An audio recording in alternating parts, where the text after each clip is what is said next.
Ladies and gentlemen, we are very pleased to welcome you today for the first tremendous second edition WNE World Nuclear Exhibition in Paris.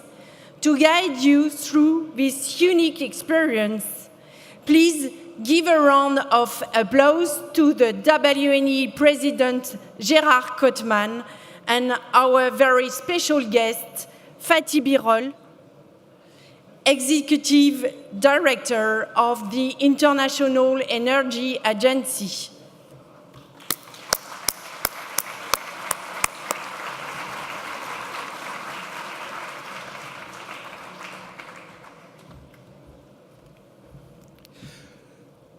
Monsieur le Directeur Général de l'Agence internationale de l'énergie, Mesdames et Messieurs les élus et présidents, Mesdames et Messieurs, ladies and gentlemen, welcome to the opening ceremony of the second edition of WNE.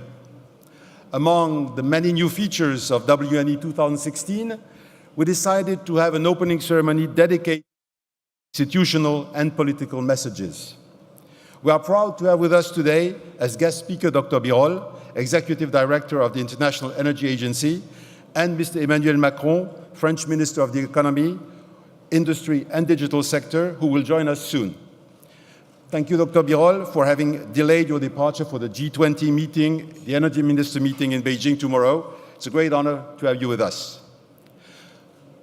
Nuclear in the world energy mix. We selected the headline of this opening ceremony a long time ago. And then, 7 months ago, a high-level world conference took place here at Le Bourget, exactly the same place, the COP21. Nuclear was not really a welcome energy at this conference, let's be frank, but unexpectedly, COP21 concluded that nuclear is absolutely indispensable if we want seriously, efficiently to combat climate change. The 680 exhibitors gathered at WNE, the over 10,000 visitors that we are expecting during these 3 days can only be thrilled by these conclusions. All of us, the global industry, not only new build, but the whole value chain, the small and medium-sized expert companies, as well as the large groups, we can contribute to this new era which opens up for nuclear. We just have to face our challenges. Dear members of the nuclear community, you have never been afraid of challenges, else you would not be in this industry. So the challenges for nuclear energy today can be summarized in 4 targets: safer, cheaper, quicker, more sustainable. And WNE, the biggest international gathering of nuclear expertise, is the perfect place to make progress on all these challenges. Discover, negotiate, make partnerships, sign contracts, make the best out of these 3 days.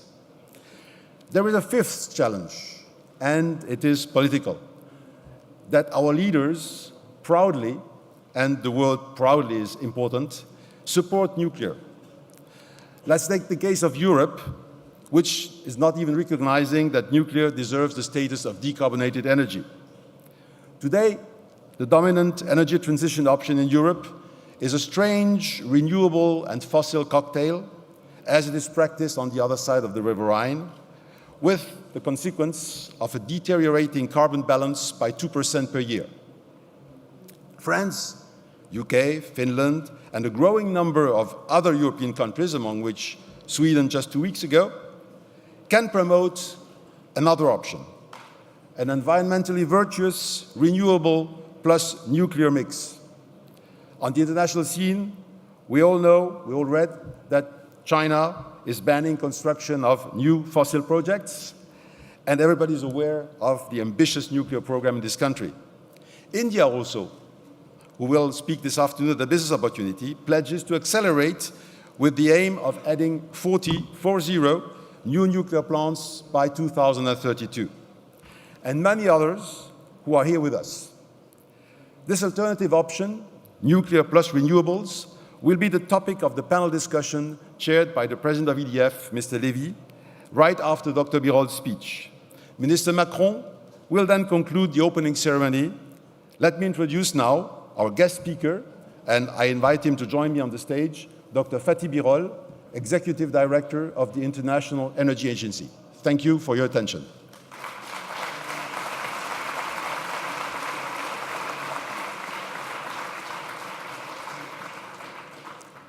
After graduating in power engineering from the Technical University of Istanbul, Dr. Birol got a Master of Science and a PhD in Energy Economics from the Technical University of Vienna. He took office as Executive Director of the International Energy Agency on September 1st, 2015. He knows the IEA very well because he has been working there for 20 years. And since he took over, he dedicated his efforts to modernizing the agenda of the IEA, which he wants to become a clean energy hub, perfectly in line with our topic. He attaches great importance to open the doors of IEA to the emerging economies. Dr. Birol, the floor is yours.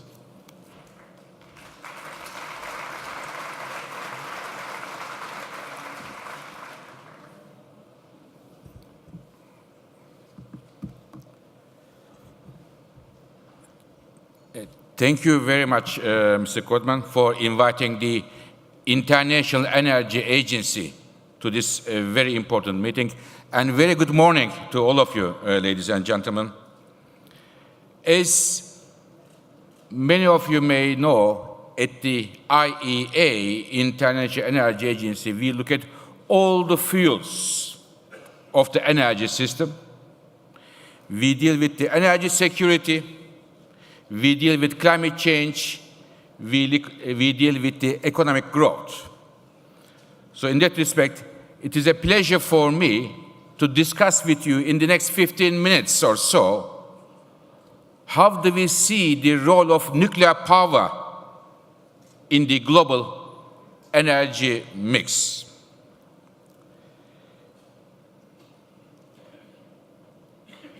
In this very venue, in December, ladies and gentlemen, there was a historical meeting, and there was a historical decision. 180 countries across the world came together and made an historic agreement to fight against climate change. United States, China, European countries, India, all countries of the world said, we are going to fight against climate change, and this is our determination. They put their signatures. It was an extremely important event for our planet, for our future, but also it gave a very important signal to the energy sector. Why energy sector? Because more than 2/3 of the emissions causing climate change come from the energy sector. Paris Agreement was a historical diplomatic agreement. Now, the issue is how this agreement will be implemented and what are the ways and means to turn this agreement into action in the energy sector and reduce the emissions. And we believe, as the International Energy Agency, nuclear power can play an important role in reducing emissions in many countries across the world. Today, nuclear power produces about 1/3 of the low carbon power. It is significant, but as I will tell you in the next few minutes, we are facing some challenges in terms of nuclear's contribution to the global energy markets. One of them is, although nuclear makes a significant contribution to the electricity generation today, significant portion of nuclear power is aging. According to IEA's analysis, about 60% of the existing fleet is between 30 and 40 years old. It is extremely important for the governments, therefore, to see what will they do in terms of lifetime extensions, in terms of replacement, and take this as an important warning. Another challenge in front of nuclear power is the low coal and low natural gas prices.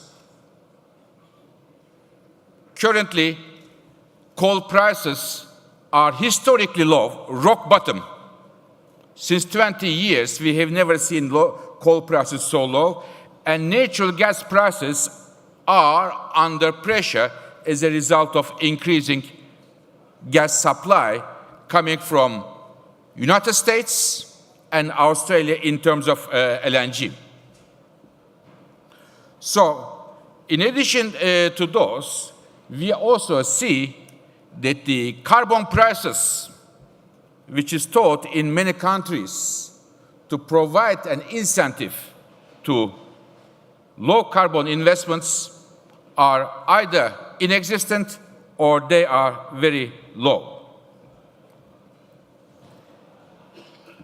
Another challenge for nuclear power is, as we all know, the public concerns after Fukushima, still there in many countries, and also there is an issue of the managing the long-term waste challenge that I will also mention in a minute. Another low-carbon technology fuels, renewables, are making major progress. Compared to last 7 years, the cost of wind declined by 1/3, cost of solar power declined by 80%. And with nuclear, as I mentioned to you, we have some challenges today.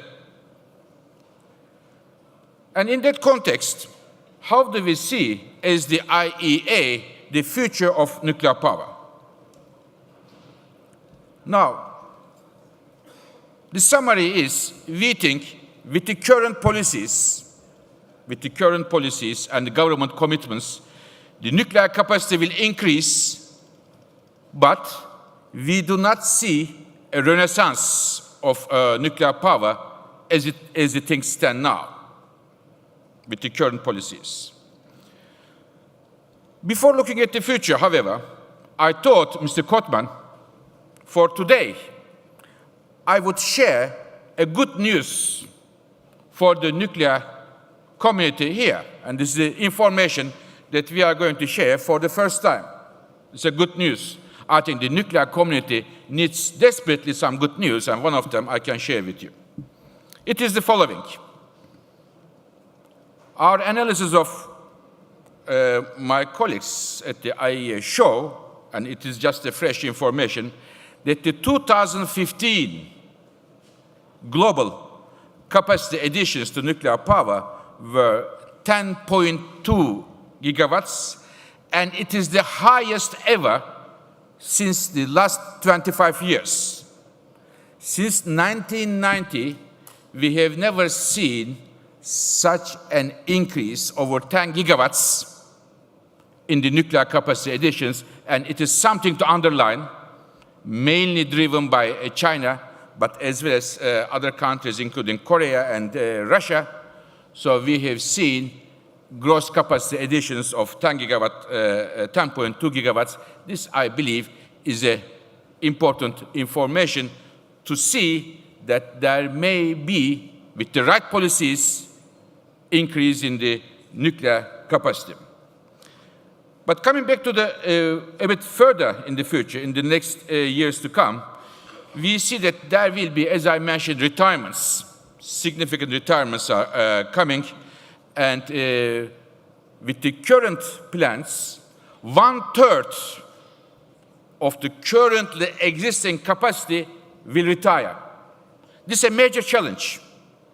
Forget the nuclear industry. This is a major challenge for the electricity security as well as for our fight against climate change.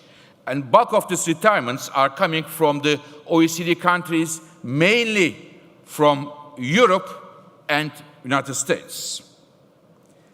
But we have also additions from OECD countries, United States. We have already 4 power plants under construction. One of them just opened last week. In Korea, we are expecting new additions. But in addition to those countries, Russia, a significant increase we expect in Russia, about 8 power plants under construction. And I heard that we have colleagues coming from India, and in India, we have also capacity under construction. But the biggest growth is coming by far from China. As we speak today, 22 power plants in China are under construction, and this constitutes about 60% of the global capacity under construction. As Mr. Kottmann mentioned, I am traveling in an hour of time to Beijing to have a G20 energy ministers meeting, and I will mention there as well the major achievements Chinese government is making in terms of renewable energies, nuclear power, energy efficiency, and reduce their carbon footprint.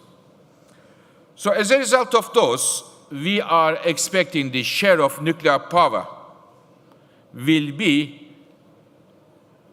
increasing slightly, about 11% today to 12-13% in the year 2040, which means we see a significant capacity increase, but not a major breakthrough yet.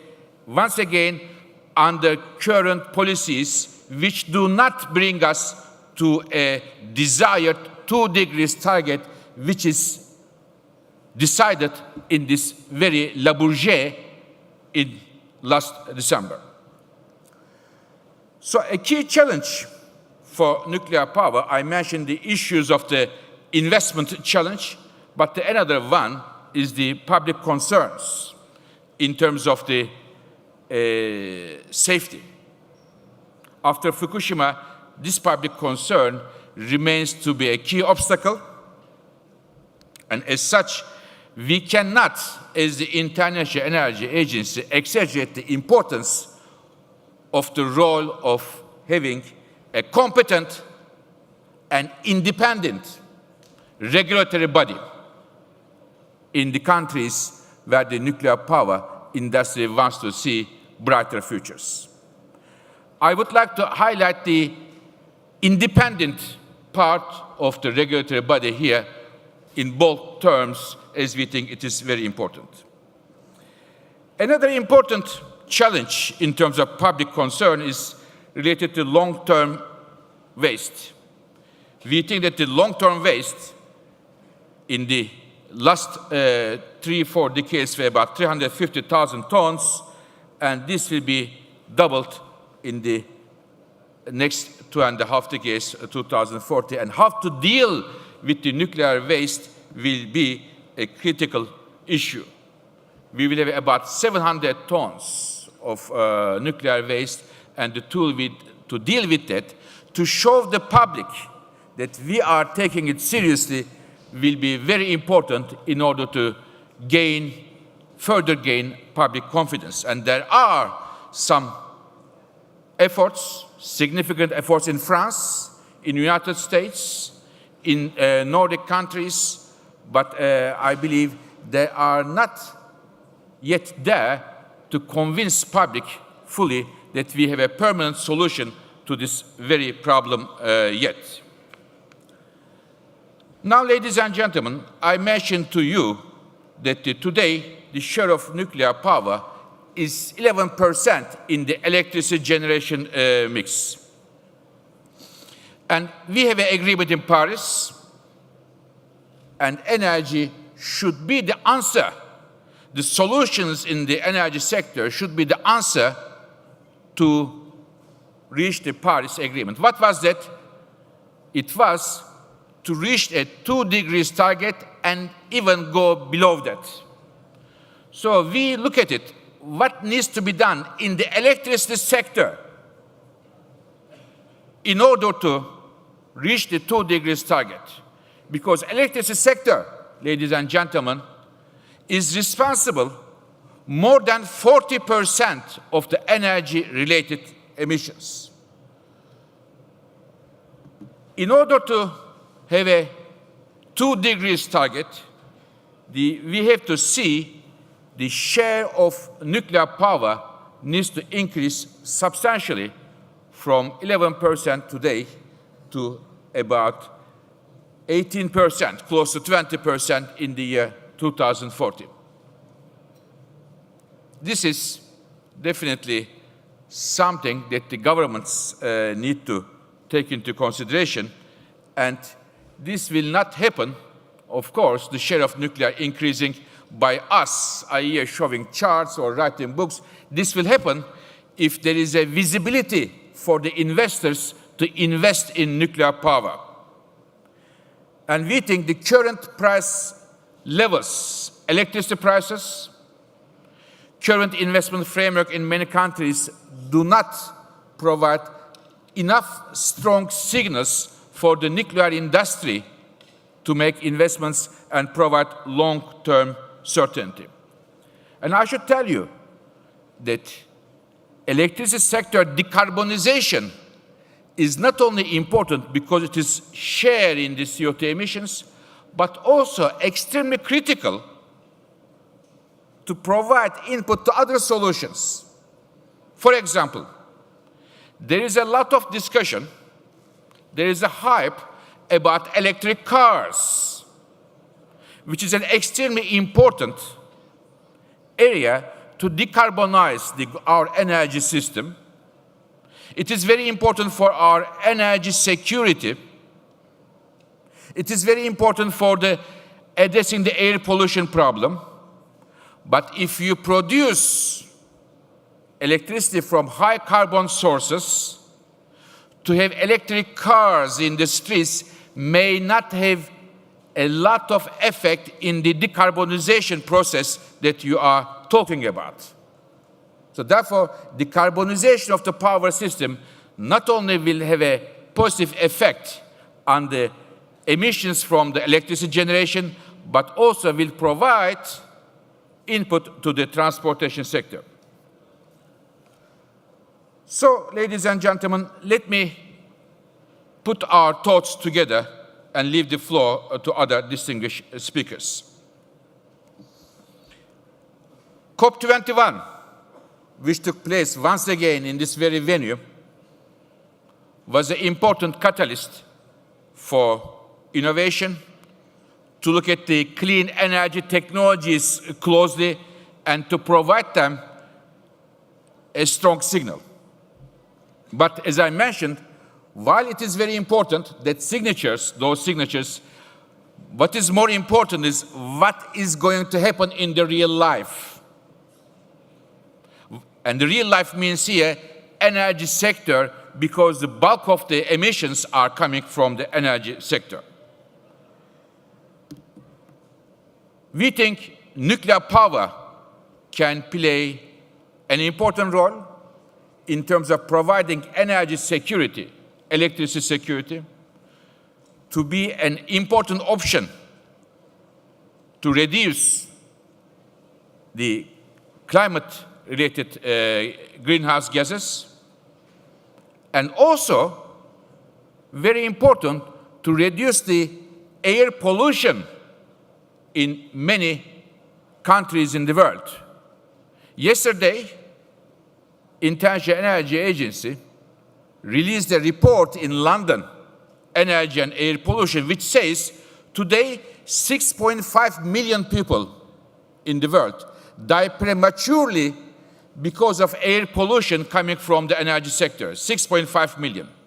And therefore, I think nuclear power can also play a positive role in that respect. While nuclear has these advantages, the issues related to financing and public concerns remain as challenges. Markets, current markets, energy markets, do not send the strong enough signals to invest in the low-carbon technologies, including nuclear power. If the governments are serious for the signatures they put here in Le Bourget, they have to make sure that the markets work and provide long-term visibility to the capital-intensive technologies, including nuclear power. And it is, again, very important that the governments look at the energy sector in general as a long-term business, as it has long-lasting implications. The decisions we take today, long-lasting implications, given the rather long lifetime of the electricity plants and others. And finally, every country has its own energy and environmental problem. But today, ladies and gentlemen, no country in the world is an energy island. Therefore, it is very important that the international cooperation, as you bring together here today, Mr. Kottmann, is very important, and IEA is ready to work with all these countries to enhance the international cooperation in clean energy technologies and beyond. Thank you very much for your attention. Thank you.